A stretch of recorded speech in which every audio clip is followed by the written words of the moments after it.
first thing I'm going to ask everybody to do is to choose an activity card. I just signed up to learn to play cricket. Cool. Yeah, that's really cool. Exciting. Yeah. Have you done that before? I haven't played cricket, but I've known lots of people that play cricket. I used to facilitate it, so. It's such an easy way to start the conversation. So playing this, it felt like fun. I got to think about different activities, and it didn't feel like there was a lot of pressure either. So being in a group, getting to know people and talking about it was like a safe way to play the game. So I think it's a really good game to get people thinking about the barriers and feel like they can do it in a safe space. I think it teaches valuable critical thinking skills when it comes to recreation.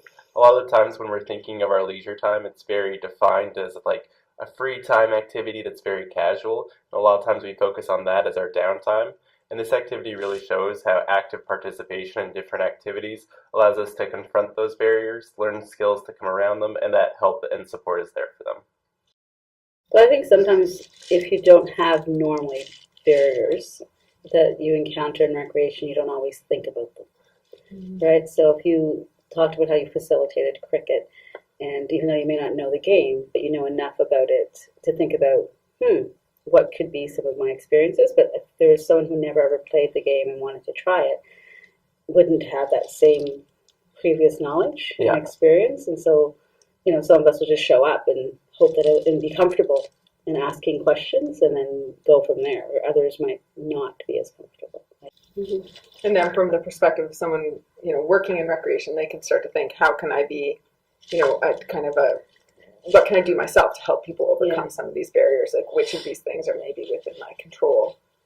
So I think that's helpful. And then I think overall, like for us, like for me as, a researcher worked on some of this, I think most of the people who play the game, it's pretty fair to say they wouldn't have read a journal article about this work. But they might be willing to play the game. So that's a nice way to engage people and bring kind of your research to life, I guess.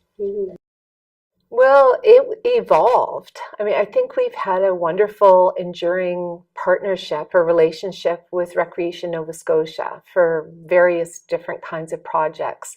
So Recreation Nova Scotia received a 3-year grant from the Department of Health and Wellness. And so as part of that, a formal partnership was formed between Dalhousie University, Canadian Mental Health Association, Nova Scotia Division, and then Recreation Nova Scotia.